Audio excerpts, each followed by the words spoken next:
श्रीमद् भागवत में क्या लिखा है? साथियों, आपने सदैव ही सनातन धर्म के महान ग्रंथ श्रीमद् भागवत के बारे में संक्षिप्त चर्चाएं सुनी होंगी। अक्सर हमारे तीर्थों, मंदिरों और घरों में श्रीमद् भागवत के पाठ आयोजित होते हैं। लेकिन क्या आप जानते हैं कि सनातन धर्म के इस महान ग्रंथ की विषय वस्तु क्या है? अर्थात इस ग्रंथ में ऐसा क्या है जो हमें सुनना और पढ़ना चाहिए? तो आइए आज इस वीडियो के माध्यम से हम आपको बताते हैं कि श्रीमद् भागवत ग्रंथ में आखिर क्या लिखा है।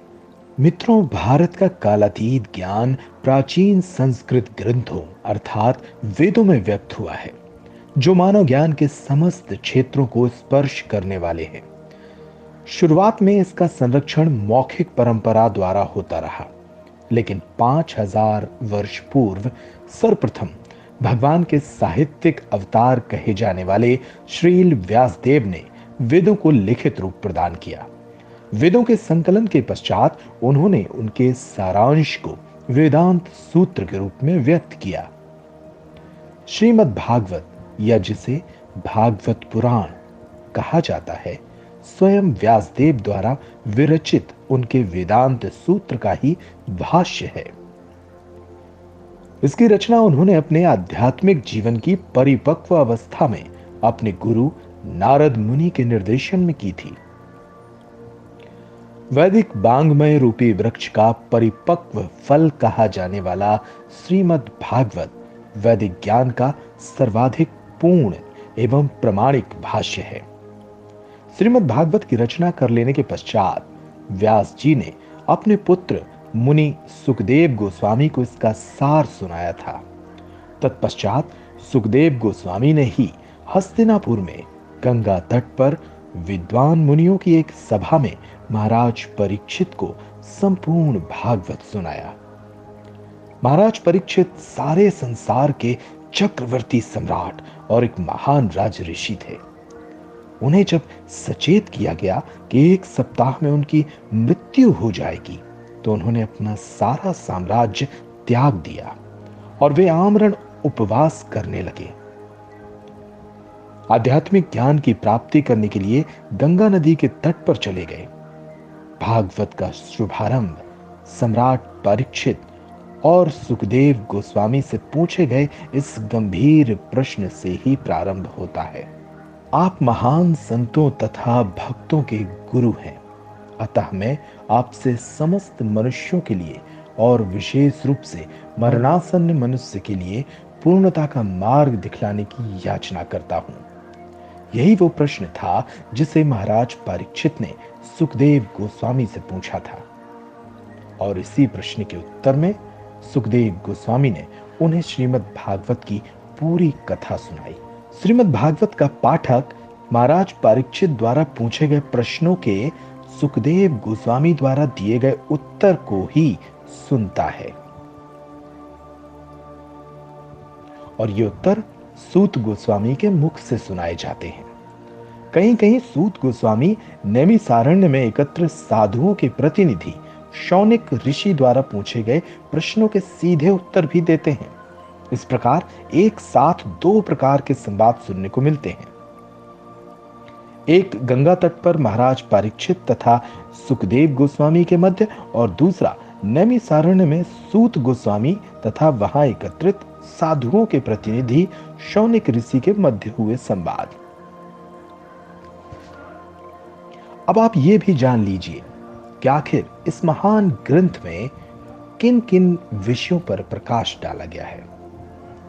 मित्रों, श्रीमद् भागवत कथा कुल 12 हिस्सों में बटी है, जिन्हें 12 स्कंद के रूप में जाना जाता है, और इन 12 स्कंदों के भीतर कुल 18,000 श्लोक हैं जो संस्कृत भाषा में हैं। हर स्कंद में अलग अलग कथाएं हैं और ज्ञान के मोती हैं। इसमें सर्वोपरि परमेश्वर की संपूर्ण व्याख्या है। गायत्री मंत्र का प्रयोजन वैदिक मार्गों के विभाग, कलह के युग अर्थात कलयुग में पुरुषों के लक्षण, धर्म शास्त्रों का सार बताया गया है। इसमें भगवान कृष्ण की संपूर्ण जीवन लीला है। ब्रह्मांड की उत्पत्ति से लेकर ब्रह्मांड के विनाश तक का जिक्र है। समस्त अवतारों के स्रोत कृष्ण बताए गए हैं। इसके साथ ही भूलोक पर आए अब तक के अवतारों का भी विवरण दिया गया है। इसमें प्रथम अवतार कुमार गण से लेकर 21वें अवतार भगवान बुद्ध तक की चर्चा है और 22वें अवतार भगवान कल्कि के आगमन का वर्णन भी मिलता है। बहुत आश्चर्यजनक बात यह है कि 5000 साल पहले लिखे गए श्रीमद् भागवत में वर्तमान भारत की स्थितियों का भी वर्णन मिलता है।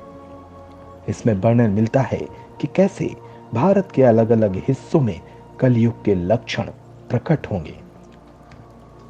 श्रीमद् भागवत ही वह ग्रंथ है जिसमें बताया गया है कि इस कलयुग के अंत में परम ईश्वर अपने आप को कल्कि के रूप में प्रकट करेंगे और पृथ्वी के भ्रष्ट राजाओं का नाश करेंगे। अगर आप भगवान कृष्ण के जीवन का संपूर्ण सत्य जानना चाहते हैं तो आपको श्रीमद् भागवत का अध्ययन आवश्यक रूप से करना चाहिए। साथियों, आपको यह जानकर भी शायद हैरानी होगी कि श्रीमद् भागवत महाकाव्य के भीतर ही महाभारत जैसा ग्रंथ मौजूद है। इसी महाकाव्य के भीतर गीता जैसा ग्रंथ मौजूद है जिसे भगवान श्री कृष्ण ने स्वयं अपने मुख से अर्जुन को सुनाया था। तो साथियों, आपको श्रीमद् भागवत महाकाव्य से परिचित कराने हमने यह शोधपरक वीडियो तैयार किया है। अगर आप चाहते हैं कि आगे भी सनातन धर्म और ज्ञान से जुड़े वीडियो आपको उपलब्ध होते रहें तो आप इस चैनल को सब्सक्राइब करें और हमारे फेसबुक पेज को लाइक कर लें। और अगर आप श्रीमद् भागवत में समाहित कथाओं पर वीडियो चाहते हैं तो हमें कमेंट बॉक्स में लिखें। नमस्कार।